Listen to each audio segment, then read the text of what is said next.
Hello guys, कैसे हैं आप? उम्मीद करते हैं कि आप सब खैरियत से होंगे, खुश होंगे। मेरा नाम है मोहम्मद से। मेरा नाम है रहमान अनवर और मैं मुजफ्फर इकबाल। और भाई, जिस वीडियो पर रिएक्शन करने जा रहे हैं, इसका टाइटल है India versus Pakistan, who will win भाई। देखते हैं भाई वीडियो। क्या कश्मीर के पहलगाम में जो कुछ हुआ उसे लेकर इंडिया वर्सेस पाकिस्तान में वॉर हो सकती है? अगर भारत और पाकिस्तान में युद्ध होता है तो कौन जीतेगा? क्या पाकिस्तान के पास इतना पैसा है कि वो भारत से लंबा युद्ध लड़ सकता है? पाकिस्तान जिस एटम बम के दम पर बार बार धमकियां देता है, क्या वो भारत को वाकई में परेशान कर सकती है? दुनिया में कौन किधर खड़ा होगा, ये सवाल बड़ा महत्वपूर्ण है। क्या वॉर होगी? क्योंकि सोशल मीडिया पर जुबानी मिसाइलें खूब चल रही हैं। इंडिया से लेकर पाकिस्तान तक फिलहाल न्यूज रूम जो है वो युद्ध के अखाड़े बन गए हैं। माहौल बिल्कुल बना है कि इंडिया पाकिस्तान में वॉर होने वाली है, कभी भी हो सकती है। दोनों देश के नेता जो है एक दूसरे के खिलाफ खुलकर बोल रहे हैं। लेकिन सवाल यह है कि क्या वाकई में कश्मीर को लेकर यह वॉर हो सकती है? जिस तरह से भारत ने पहलगाम पर आतंकवादी हमला हुआ उसके बाद झेलम को लेकर एक बड़ा फैसला किया, ऐसा लग रहा है कि पाकिस्तान उसे झेल नहीं पा रहा। पाकिस्तान से बहुत शोर आ रहा है। पाकिस्तान खुलकर भारत को धमकियां दे रहा है कि अगर पानी रोका तो ये वॉर की तरफ पहला कदम होगा। पाकिस्तान धमकी दे रहा है कि हम पानी रोकने पर हिंदुस्तान की जबान खींच लेंगे, सांसें बंद कर देंगे, कश्मीर के दरियाओं में खून बहा देंगे। बिलावल भुट्टो तो और आगे बढ़कर कह रहे हैं कि सिंधु दरिया हमारा है, या तो हमारा पानी बहेगा या खून बहेगा। लेकिन हमें लगा कि जब ये सारी चर्चाएं चल रही हैं तो क्यों ना इसका जवाब ढूंढा जाए। हालांकि अगर दिल पर हाथ रखें तो हिंदुस्तान से लेकर पाकिस्तान और सारी दुनिया को इस सवाल का जवाब पता है कि अगर भारत और पाकिस्तान में युद्ध होता है तो इस युद्ध का नतीजा क्या होगा। लेकिन फिर भी हमें लगा कि भावनाओं से आगे बढ़ के एक रियलिटी चेक करते हैं। बकैती करने की जगह, ज्ञान देने की जगह, टीवी पर जो वो हो हल्ला शोरबाजी होती उसकी जगह असलियत देखिए। और असलियत की शुरुआत पैसे से होती है, क्योंकि सारा खेल पैसे का है। और जहां तक पैसे की बात है, भारत की 3.5 ट्रिलियन डॉलर की अर्थव्यवस्था है, जो पाकिस्तान की केवल 376 अरब डॉलर की अर्थव्यवस्था से 10 गुना बड़ी है। अब यही से समझ में आ जाता है कि भारत एक लंबी जंग को लड़ सकता है, लेकिन अगर पाकिस्तान भारत से युद्ध लड़ेगा तो कुछ ही हफ्तों में पाकिस्तान टूट जाएगा, क्योंकि उसके पास पैसा नहीं है। और ये इमोशंस पर हम नहीं कह रहे, ये भारत और पाकिस्तान की अर्थव्यवस्था के आंकड़े बताकर कह रहे हैं। आपको जानकर हैरानी होगी कि पाकिस्तान की सेना का बजट भारत के रेलवे के बजट से कम है। अगर सैनिकों की बात की जाए, भारत के पास 14.5 लाख सक्रिय सैनिक हैं, जो दुनिया की चौथी सबसे बड़ी सेना है। जबकि पाकिस्तान की बात करेंगे तो 6.5 लाख सैनिक हैं। भारत का रक्षा बजट जो है वो 80 अरब डॉलर के आसपास है, जबकि पाकिस्तान का रक्षा बजट जो है वो 7-8 अरब डॉलर के आसपास है, यानी भारत से 10 गुना कम। और उसमें भी जो पैसा है वो IMF, चाइना की उधारी, उनके अनुदानों के सहारे है। जिस एटम बम को लेकर पाकिस्तान लंबी लंबी डींगे हाँकता और कहता है जी पाव पाव के एटम बम है, छोटे एटम बम है, बड़े एटम बम है, ऐसे एटम बम है। देखो, परमाणु युद्ध को लेकर आपको ये बात माननी पड़ेगी कि दुनिया में कभी भी ये हमला होगा तो वो बर्बादी करेगा। लेकिन पाकिस्तान अगर इस बात को लेकर खुश हो रहा है कि परमाणु स्थिति उसे ताकतवर बनाएगी, तो उसे समझना पड़ेगा कि भारत की गहरी रणनीति, भारत के ज्यादा संसाधन, बेहतर पुनर्जन्म की क्षमता रखते हैं। पाकिस्तान के साथ ये नहीं है। पाकिस्तान के पास सिर्फ एक दोस्त है जो उसका अपना वहम है। भारत की कूटनीति था दुनिया से बेहतर है, और पाकिस्तान के पास दोस्त के नाम पर सिर्फ एक है, उसका वहम। इसलिए कई बार लगता है कि पाकिस्तान जिस तरह से भारत को धमकियां दे रहा है वो हंसी का पात्र है, क्योंकि हकीकत पाकिस्तान की यही है कि उनके मुल्क में रोटी, बिजली, पानी का काल है। वो भारत से जंग की बातें करते हैं, लेकिन अपने देश को संभालने की स्थिति में नहीं है। भारत से ख्वाबों में जंग जीत सकते हैं, हकीकत कहानी अलग है। और ये इतिहास भी गवाह है, ये आज की कहानी नहीं है। साल 1947 में पाकिस्तान ने कश्मीर को हड़पने की कोशिश की, भारतीय सैनिकों ने उल्टे पांव दौड़ाया था। साल 1965 में पाकिस्तान ने युद्ध छेड़ा, उन्हें लगा कि शायद हम कमजोर हो गए हैं। लाल बहादुर शास्त्री साहब ने उस वक्त लाहौर की दहलीज पर ले जाकर तिरंगा फहराया था, हवा टाइट कर दी थी। साल 1971 में पाकिस्तान के 2 टुकड़े हिंदुस्तान ने कर दिए थे। दुनिया में सबसे ज्यादा सैनिकों का आत्मसमर्पण उसी दौरान हुआ था, 93,000। 93,000 सैनिकों ने समर्पण किए थे और वो तस्वीरें आज भी पाकिस्तान को शर्मिंदा करती हैं। पाकिस्तान दो हिस्सों में बढ़ गया था, बांग्लादेश, और आज भी पाकिस्तान उस बात को लेकर रह रह कर किलसता रहता है। 47 में बने पाकिस्तान के दो टुकड़े हिंदुस्तान ने एक झटके में कर दिए थे, हम वही हैं। 1984 में पाकिस्तान ने जब होशियारी से सियाचिन पर कब्जा करना चाहा, हमने सियाचिन से उसे भगा दिया। ऑपरेशन मेघदूत हिंदुस्तान की वीरता का प्रमाण है। साल 1999 जब पाकिस्तान ने जनरल परवेज मुशर्रफ ने अपने ही प्रधानमंत्री को बेवकूफ बनाकर उनकी पीठ पर खंजर घोंपकर तख्ता पलट कर दिया था और कश्मीर में घुसने की कोशिश कर दी थी और दोस्ती का नाजायज फायदा उठाकर हिंदुस्तान को बेवकूफ बनाने की कोशिश की थी, तब भी हिंदुस्तान ने पाकिस्तान को पहाड़ों से धकेल कर भगाया। आलम यह था कि पाकिस्तान अपने सैनिकों की लाश उठाने नहीं आया, उन्हें कबूल नहीं कर रहा था, और उसके बाद पाकिस्तान प्रत्यक्ष तौर पर लड़ने कभी नहीं आया। वो कभी पुलवामा, कभी उरी, कभी संसद पर हमला, कभी ताज होटल पर हमला, कभी पहलगाम, लोगों को भड़काकर, फुसलाकर, धमकाकर हिंदुस्तान में हमले करवाए। सीधी लड़ाई पाकिस्तान की हैसियत नहीं रही, जिस तरह से इन युद्धों के बाद पाकिस्तान को हमने सबक सिखाया। तो जिस शिमला समझौते को पाकिस्तान बार बार कहता है कि अब तोड़ दिया जाएगा, उसका लिहाज पाकिस्तान ने रखा कब? 99 में, सियाचिन में? कब रखा पाकिस्तान ने? कभी नहीं रखा। संसद हमले में, ताज होटल हमले में, उरी में, पुलवामा में। पाकिस्तान को याद रखना चाहिए कि पाकिस्तान, भारत ने तुम्हें बार बार हराया है, दुनिया ने तुम्हें अपमानित होते हुए देखा है, और जिस परमाणु धमकियों के दम पर तुम बार बार अटैक करने की बात करते हो कि पाकिस्तान के पास हकीकत में और कुछ नहीं, ना जल शक्ति, ना थल शक्ति, ना वायु शक्ति, तीनों शक्तियों में हिंदुस्तान के आसपास भी पाकिस्तान नहीं फटकता। और ये मैं हवाबाजी में नहीं कह रहा हूं, ये आंकड़ों में कह रहा हूं। पाकिस्तान के पास सिर्फ एक चीज है, परमाणु शक्ति। लेकिन पाकिस्तान, अगर तुम पहले वार करने की मूर्खता करोगे तो ये याद रखना कि भारत का जवाब ऐसा होगा कि नक्शों पर तुम्हारा अस्तित्व खोजने में इतिहासकारों को मुश्किल होगी। भारत एक शांति प्रिय देश है जिसने परमाणु शक्ति बनाने के बाद यह कहा था कि भारत की नीति नो फर्स्ट यूज है। अटल बिहारी वाजपेयी साहब ने कहा था कि हम पहले इस्तेमाल नहीं करेंगे परमाणु शक्तियों का। लेकिन यह बात याद रखना, हम पहले इस्तेमाल नहीं करेंगे, यह सच है, लेकिन भारत की क्षमता कंप्लीट डिस्ट्रक्शन की है। यानी जब तबाही हम मचाना शुरू करेंगे तब पूर्ण तबाही मचाएंगे। और पाकिस्तान जिस परमाणु ताकतों की बार बार धमकियां देता है, भारत अब उससे वहां पर भी बेहतर हो गया है। पाकिस्तान के पास 170 परमाणु हथियार है। पुराने डेटा के अनुसार पाकिस्तान ये दावा करता था कि हमारे पास ज्यादा है, लेकिन मौजूदा दौर में हिंदुस्तान उससे आगे निकल गया है। कई ऐसी गुप्त रिपोर्टें हैं इंटरनेशनल जो दावा करती हैं कि भारत के पास 180 प्लस हथियार है, और हथियारों के आगे भारत के पास वो मिसाइलें हैं जिनकी क्षमता पाकिस्तान की मिसाइलों से कहीं ज्यादा है। जैसे भारत की अग्नि 5 मिसाइल 5,500 किलोमीटर रेंज की है, जबकि उनकी शाहीन 3 2750 है। भारत की मिसाइलें इतनी तेज हैं कि पाकिस्तान को जवाब देने का वक्त नहीं मिलेगा। भारत के पास पाकिस्तान से बेहतर डिफेंस सिस्टम है जो पाकिस्तान के बैलिस्टिक मिसाइल डिफेंस को नाकाम कर देंगे। पाकिस्तान के पास न्यूक्लियर हथियार है, लेकिन वो समझना पड़ेगा कि जब भारत से आप लड़ने की बात करते हो तब वो भी उनकी अर्थव्यवस्था जैसे हो जाते हैं, जो कागज पर तो शोर मचाते हैं लेकिन रियलिटी में अलग हो जाते हैं। जहां तक बात परमाणु युद्ध की है, मुझे लगता नहीं कि दुनिया ऐसा करने देगी या पाकिस्तान ऐसा करना चाहेगा। लेकिन अगर कूटनीतिक दृष्टिकोण पर बात करते हैं, प्रैक्टिकल होकर, तो आज पूरी दुनिया भारत के साथ खड़ी है। आज भारत का दोस्त अमेरिका भी है, रूस भी है। भारत फ्रांस से भी दोस्त है, इजराइल से भी दोस्त है। भारत के पास जापान भी है। पाकिस्तान के पास सिर्फ एक दोस्त है, चाइना। और चाइना पाकिस्तान का दोस्त नहीं है, पाकिस्तान को वो मोहरे की तरह इस्तेमाल करता है। पाकिस्तान ऑलरेडी FATF की ग्रे लिस्ट में फंसा हुआ है।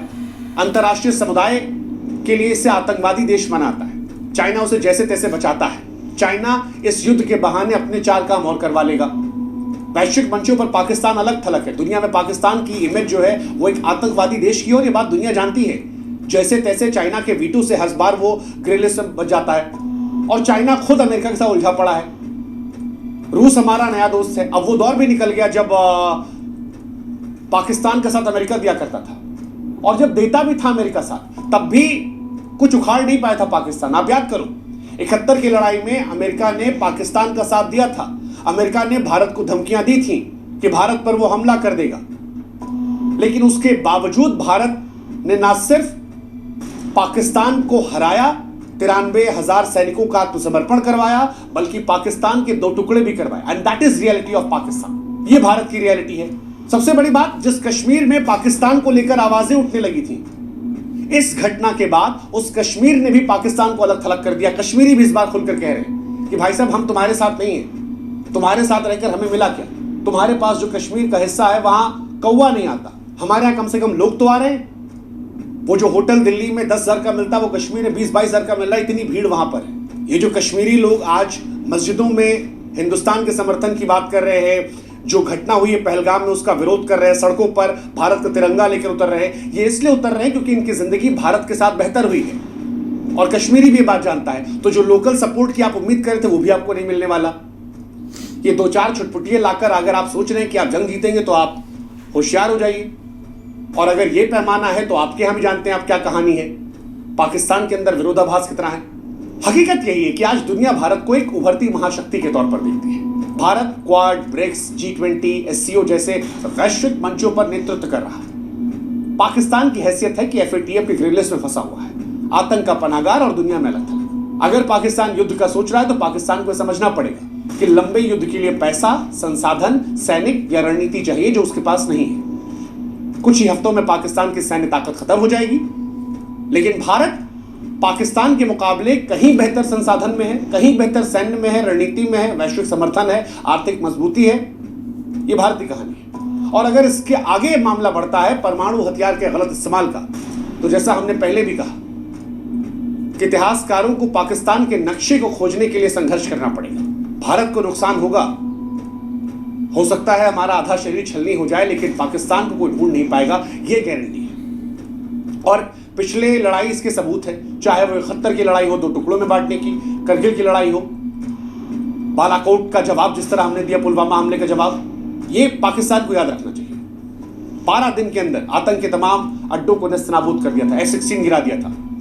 और जिस अभिनंदन की चाय को लेकर वो कई बार मजाक उड़ाने की कोशिश करते हैं, पाकिस्तान की संसद में बयान है कि अभिनंदन को लौटाने का दबाव किस तरह था, किस तरह लोगों के पैर थर थर कांप रहे थे। और ये हिंदुस्तान का जवाब नहीं है, ये पाकिस्तान की संसद में उनके सांसद का बयान कोट है कि टांगे कांप रही थी, डर ये था भारत हमला न कर दे, इसलिए अभिनंदन को लौटाया। ये चाय की नौटंकी सोशल मीडिया पर, टीवी डिबेट के तमाशों में अच्छी लगती है। रियलिटी जो है इससे बहुत अलग है। और रियलिटी यही है कि ये वो भारत नहीं है जो खामोश बैठता था, ये भारत है जो फैसले ले लेता है। अब हम उससे आगे निकल रहे हैं, जहां एक गाल पे थप्पड़ खाओ, दूसरा आगे कर दो। अब ये है, अगर गाल पे थप्पड़ मारोगे तो ऐसा मारेंगे कि लौट के गिरोगे। जवाब देते भी हैं, हिसाब भी करते हैं। और इसीलिए इस रियलिटी को पाकिस्तान को भी एक्सेप्ट करना होगा कि जिस देश के गोदाम खाली हो, हवाई जहाज जर्जर हो, अर्थव्यवस्था दिवालिया हो चुकी हो, वो भारत जैसी सैन्य महाशक्ति को चुनौती नहीं दे सकता। इतिहास के पन्ने जब पलटे जाते हैं, तो कुछ मुल्क अपनी वीरता से अमर होते हैं और कुछ कायरता से मिट जाते हैं। पाकिस्तान आज उसी दूसरी श्रेणी में खड़ा है, जिसने पराजय, पतन और प्रवंचना का प्रतीक है। हिंदुस्तान शांति चाहता है, पर शांति समाधान के साथ, सम्मान के साथ। भारत धैर्यवान है, लेकिन भारत कायर नहीं है। भारत सहनशील है, लेकिन भारत अपने आत्मसम्मान से समझौता नहीं करता। और अगर गलती से भी पाकिस्तान ने ऐसी कोई हिमाकत करने की कोशिश की, तो यकीन मानिए इस बार बांग्लादेश नहीं बनेगा, इस बार सियालकोट नहीं बचेगा, इस्लामाबाद का नाम भी जो है वो देहात से पहुंच जाएगा। तो ये बात उनको समझनी चाहिए, क्योंकि अगर इस बार ऐसा कोई युद्ध होता है, जिस तरह से पाकिस्तान हमें प्रवोक करता है या हमारे लोगों को मारता है या अपने दहशतगर्दों को हिंदुस्तान में भेजता है, और या इन सब के बाद भी वो हिंदुस्तान को आंख दिखाने की कोशिश करता है और कहता है जी पाव पाव भर के एटम बम है, तो जी पाव पाव के एटम बम वाले अगर युद्ध में आप जाएंगे, तो फिर इतिहास आपको ऐसे याद करेगा कि देयर वॉज अ पाकिस्तान, 1947 में बना था, 21वीं सदी में अंत हो गया। आशा करते हैं कि इंसानियत उस दौर में ना जाए, हकीकत वास्तविकता को हम सब समझें। बार बार हम कह रहे हैं कि युद्ध हमें नहीं चाहिए, हम सहनशील लोग हैं, लेकिन आपके सम्मान से समझौता नहीं करेंगे। हम वो देश है जो शांति चाहते हैं, धैर्यवान है, लेकिन हमारे धैर्य को कायरता में ना सोचा जाए, हमारी सहनशीलता को हमारी कमजोरी ना सोचा जाए, हम आज भी उस पॉलिसी पर बिलीव करते हैं कि फर्स्ट यूज नहीं करेंगे, चाहे आतंकवाद हो या परमाणु शक्ति का इस्तेमाल। लेकिन हम उस बात को भी मानते हैं कि जिस दिन हम इस्तेमाल करेंगे या जिस दिन हम प्रयोग करेंगे वो फाइनल सोल्यूशन होगा। मैं जानता हूं कि पाकिस्तान के लोग ऐसे नहीं हैं। मैं जानता हूं कि पाकिस्तान में भी लाखों करोड़ों ऐसी आवाम है जो हिंदुस्तानियों से बहुत मोहब्बत करती है। मैं जानता हूं कि पाकिस्तान में भी बहुत अच्छे लोग हैं, लेकिन पाकिस्तान की फौज जो अपनी हुकूमत को चलाने के लिए दहशतगर्दी का इस्तेमाल करती है, वहाँ के सियासतदान जिन्होंने अपने चुने हुए नेता को जेल में डाल रखा है और उनसे सरकार चलवा रहे हैं, जो अपनी जनता का विश्वास नहीं ले पाए हैं, उन्हें यह समझना होगा कि भारत और पाकिस्तान के बीच में दायरा बहुत बदल चुका है। अब हमारी उनकी तुलना नहीं है। ऐसे में बेहतर है दहशतगर्दी बंद की जाए, बेहतर है आतंकवादियों का साथ ना दिया जाए, बेहतर है कि अपने देश पर ध्यान दिया जाए। नहीं तो देयर वाज अ पाकिस्तान जो 1947 में बना और 21वीं सदी में खत्म हो गया। आशा करते हैं ऐसी नौबत ना आए, क्योंकि वहाँ भी इंसान है जो हमारे जैसे हैं, जिन्हें हमसे भी मोहब्बत है और हमें भी उनसे लगाव है, और इंसानियत कहीं भी हमें लगाव नहीं है। लेकिन धैर्य को कमजोरी ना समझा जाए। जो पहलगाम में हुआ वो हमारे सामने था और अब धैर्य जवाब दे रहा है। जय हिंद, जय भारत, नमस्कार। वाकई यार काफ़ी एक इंटरेस्टिंग वीडियो थी। और अगर एक बात करें ना मतलब कि दोनों कंट्रियों की, तो एक पाकिस्तान काफ़ी एक अभी भी हर एक मामले में कमज़ोर है और एक लंबी जंग में एक कभी नहीं एक जा सकता पाकिस्तान है। अब देखो ना, ठीक है एक दोनों कंट्री, आप अभी के मतलब के सिनेरियो की बात करें तो बहुत सारी चीज़ें चेंज हो चुकी हैं। हर तरफ एक वार का एक डर है। पाकिस्तान इधर से धमकी दे देता है कि हमारे पास एक न्यूक्लियर है, हमने ये कर देना है, पाओ पाओ के हमारे पास न्यूक्लियर बम है, लिहाजा आप थोड़ा सा एक शांति एक इख्तियार करें। लेकिन अगर एक थोड़ा सा रियलिटी से हटकर रियलिटी पर बात करें ना, तो काफ़ी चीज़ें चेंज हो जाती है। आपके मतलब के इंडिया से ऐसे लोग हैं जो कि ओपनली मतलब के यूट्यूब पर आकर ओपनली आपके ऑफिशियल भी बंदे आकर बोलते हैं कि हमने बलूचिस्तान में एक सपोर्ट करनी है, मतलब कि जो भी उधर एक दहशतगर्दी जमात है ना, हमको उनको सपोर्ट करना है। और आप इमेजिन नहीं कर सकते 2-3 साल में हमने कितने एक अपने सैनिक खोए हैं उस चीज़ में, जो उधर एक बलूचिस्तान में हो रहा है और पूरे पाकिस्तान में हो रहा है। लेकिन दोनों तरफ से एक पॉइंट देखें ना, तो थोड़ा सा अगर आप ओपनली ऐसे आकर बोलते हैं ना कि हम इनको सपोर्ट करते हैं, आप इनको जाकर मारें, तो इधर से भी एक हमें भी एक हर्ट होता है। जब आप भी एक सोशल मीडिया पर आकर एक हमारे एक जो जवान जी मरते हैं उनको भाई एक आप भी मजाक में लेते हैं, तो इधर से भी एक काफ़ी एक हार्ट होता है। बाकी अगर बात करें ना एक दोनों के मुकाबले में, तो युद्ध तो भाई होगा नहीं, कभी भी नहीं होगा। चाहे एक इंडिया इससे भी 2-3 गुना एक पावरफुल हो जाए, जितने मतलब कि उनके पास पावर हो जाए, युद्ध की तरफ कोई भी नहीं जाएगा। लेकिन ये चीज़ है कि एक पाकिस्तान को सीखना चाहिए कि हम किस चीज़ पर खड़े हैं, क्योंकि हम भी नहीं चाहते कि भाई एक युद्ध की तरफ चीज़ें जाएँ। और हमारी अब गवर्नमेंट काफ़ी ना एक गलत कदम उठा रही है, इस चीज़ को आगे एक धकेल रही है और उनको हवा एक दे रही है, जिस चीज़ का कोई एक पॉइंट ही नहीं है। बाकी अब सारे लोग ही भाई गुस्से से, आप बिलावल की स्टेटमेंट देख लें जो कि किसी एक पॉइंट पर नहीं है, शहबाज शरीफ की स्टेटमेंट देख लें, मतलब कि सारे ऐसे ही एक हर तरफ से उलझे हुए जैसे एक साइड पर ये जा रहे हैं। बाकी एक पॉइंट देखें तो भाई इंडिया ने काफ़ी इनको धकेला भी है पीछे, और इंडिया ने भी उस चीज़ का काफ़ी एक नुकसान भी एक उठाया है। और इंडिया कभी नहीं ऐसे ओपनली होकर आकर बोलेगा कि चलो एक युद्ध करें। पाकिस्तान तो ऑलरेडी इस चीज़ पर काफ़ी खुश हो रहा है, क्योंकि ये तो चाहते हैं कि इंडिया किसी ना किसी चीज़ उनको भी थोड़ा सा नुकसान पहुँचे। और आवाम भी भाई हमारी ऐसी है, ये ना समझे कि लोग बहुत अच्छे हैं, लोग भी इधर काफ़ी एक मजाक उड़ा रहे हैं उस चीज़ का। और बहुत सारी चीज़ों को हवा भी दे रहे हैं। बाकी यार अगर एक थोड़ा सा आप हर पॉइंट से देखें ना तो इंडिया एक ताकतवर है, लेकिन पाकिस्तान के पास ये एज है कि अगर जंग स्टार्ट होती भी है ना तो भाई इंडिया का बहुत सारा नुकसान हो जाएगा और इंडिया कभी भी नहीं चाहेगा इस जंग में हम आगे धकेले। बस यही है कि पाकिस्तान को हम थोड़ा सा एक सबक सिखाएं कि बाद में ये एक्टिविटी ना करें, लेकिन पाकिस्तान ने अभी भी ऑफिशियली नहीं बोला कि इस चीज़ में एक हमारा हाथ है।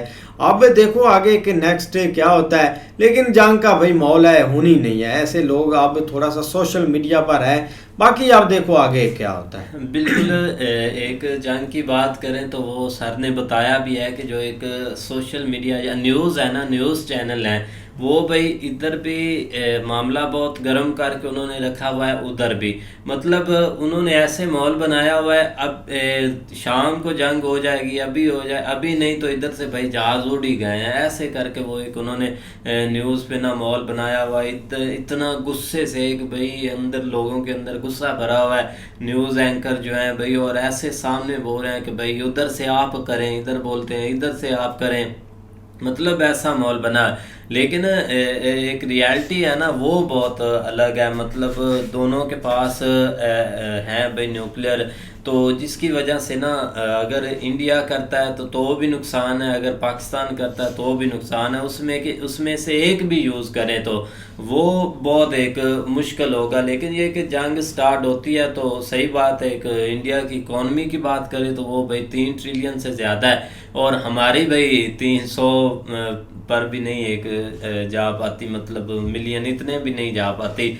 इसीलिए एक जंग जो है ना करना बहुत एक मुश्किल है पाकिस्तान के लिए या इनके लिए या दोनों तरफ से। और जंग वैसे भी किसी चीज़ का हल नहीं है, एक सही से चीज़ें चले तो एक उधर से भी नुकसान हो रहा है, इधर से भी नुकसान हो रहा है। और सही है वो एक इंसिडेंट बहुत ज़्यादा सैड था और उस चीज़ के लिए इंडिया वैसे बहुत कोशिश कर रहा है। इनको भाई जैसे एक पानी रोका गया और एकदम से पानी छोड़ा गया, तब इनकी एक उसी टाइम ही चीखें निकल गई थी कि भाई आप हमारे साथ ये क्या कर रहे हैं, हमें बता कर पानी छोड़े। मतलब ऐसी बहुत सारी चीज़ें एक्टिविटीज़ हैं, अगर इंडिया करता है ना तो इनको बहुत ज़्यादा नुकसान होगा वैसे भी।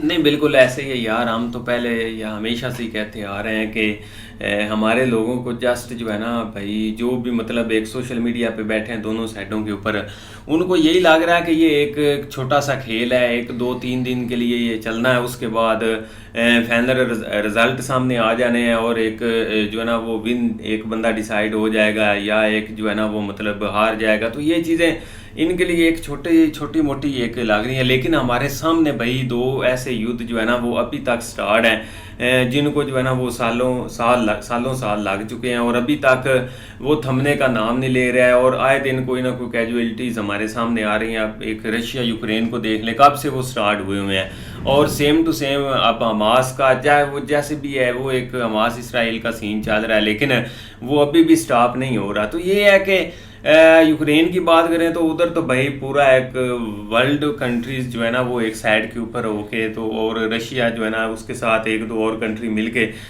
वो मतलब एक साइड पे, लेकिन जोर भाई अपने दम पे लगाना होता है। अगर आप ज़ेलेंस्की की बात करें ना तो ठीक है, उसको एक्सटर्नल जो है ना वो सपोर्ट काफ़ी रही है, ज़ाहिर बात है पैसे की भी ज़रूरत होती है, हर चीज़ की ज़रूरत होती है, लेकिन उसको कम से कम ये चीज़ थी कि उसको बाहर से ये एक हाई लेवल के ऊपर सपोर्ट मिली है। लेकिन दूसरी तरफ भाई वो आपके सामने है रशिया को जिस तरह उसने अभी तक ठीक है एक जो ना वो नुकसान उसने उठाया, लेकिन इस हद तक की कामयाबी उसको भी नहीं मिली रशिया को। उसकी वजह यह है कि पीछे से भाई उसको अंधाधुंध मार लगा है। लेकिन अगर हम भाई अपनी बात करें तो हमें एक हमारे जो बरादराना जो मुल्क जिसको ब्रदर भाई हम बोलते हैं वो भी अब हमसे हाथ उठा चुके हैं। आपके सामने 3 साल गुजर चुके हैं, उन्होंने 1 रुपया नहीं पाकिस्तान को दिया। अरब ममालिक की बात कर रहा हूँ, क्योंकि वो जस्ट जो है ना, अगर ये जाते भी हैं, बैठते भी हैं, सारा कुछ मिन्नतें वगैरह करते भी हैं, तो उन्होंने पहले जो 1-2 अरब डॉलर हमें दे रखे हैं ना, वो इसलिए कि हमारा मुंह बंद करवाना। वो यहाँ कह रहे थे कि हमें वापस कर दो। जब वो वापस करने का नाम लेते हैं तो ये हम उधर दौड़ पड़ते हैं, फिर वो जाके रोल आउट करवा लेते हैं कि चलो यार हम 1 महीने 2 महीने के लिए आपसे नहीं मांगते। तो सीन ये है कि भाई जज्बात से निकल कर एक थोड़ा सा एक अकल के साथ अगर सोचे ना, तो भाई हम अफोर्ड नहीं कर सकते। क्योंकि अफोर्ड इंडिया को इसलिए क्योंकि वो अभी तक एक स्टैंड के ऊपर हैं। उनका ये है कि नेक्स्ट आने वाला थोड़ा बहुत एक मामला डिस्टर्ब होगा, लेकिन हमारा तो भाई ऑलरेडी हर चीज़ एक डिस्टर्बेंस में चल रही है। कहीं पे भी हम आप देख लें कि हम अपने भाई इंटरनल मामलात में नहीं एक सिक्योर, हमारी एक जो मतलब एक पॉलिटिकल सिचुएशन है वही नहीं एक मजबूत। एक इलेक्शन हुआ, उसके बाद एक बिल्कुल पार्टी को साइड पे करके एक मनपसंद एक लोगों को आगे ले जाया गया, जिसको एक क्योंकि जो मर्जी हो जाए हुकूमत चलती है अवामी सपोर्ट के साथ, और अवामी सपोर्ट इस हुकूमत को है नहीं। और यहाँ तक कि हमारे जो आगे जो मतलब एक चाह रहे हैं कि हम आगे जाके मतलब लड़ेंगे या ये करेंगे, तो उनको भी एक उस हद तक अब सपोर्ट नहीं है अवाम की। ठीक है, एक सोशल मीडिया के ऊपर एक लोग बातें वगैरह जो भी ये कर रहे हैं, लेकिन आप अगर इंटरनली थोड़ा सा देखें तो भाई उस हद तक ये चीज़ें आप हमें नहीं लग रहा कि एक ठीक है, एक इन्होंने मेन स्ट्रीम पे माहौल बनाया हुआ है, लेकिन वो चीज़ नहीं जो हम पहले भी एक जो है ना, वो जब स्टार्ट होता था ये सीन तो नज़र आता था कि एक कौम जो है ना वो पूरी एक जो है ना वो इस चीज़ के ऊपर इकट्ठी हुई है, लेकिन इस दफ़ा वो सीन बिल्कुल भी नहीं है। बाकी सर ने एक कंपैरिजन तो एक बड़ी बड़ी चीज़ों का कर ही दिया है, जो कि हमें एक नज़र भी आ रहा है और हम इस चीज़ को मानते भी हैं कि भाई चीज़ें जो है ना वो इतनी ईजी नहीं है। लिहाजा ये 4 दिन जो है ना वो बेहतर है कि अपना एक सारे जो भी अंदर की एक जो इनके अंदर है वो निकाल लें, जो भी बैठे हैं, जो भी मतलब एक न्यूज़ रूम में बैठे हैं या जिधर भी बैठे हैं। लेकिन रियलिटी के ऊपर अगर आप आएंगे तो भाई मामला जो है ना वो एक इतना इजी नहीं है जितना लोग समझ रहे हैं। लिहाजा बेहतर तो यही है कि एक जो है ना वो चीज़ों को जल्दी से जल्दी सॉर्ट आउट करके एक मामले को भाई एक रफा दफा किया जाए। बाकी यार देखते हैं नेक्स्ट वीडियो में। अगर आपको वीडियो पसंद आए तो लाइक और सब्सक्राइब ज़रूर कर दें।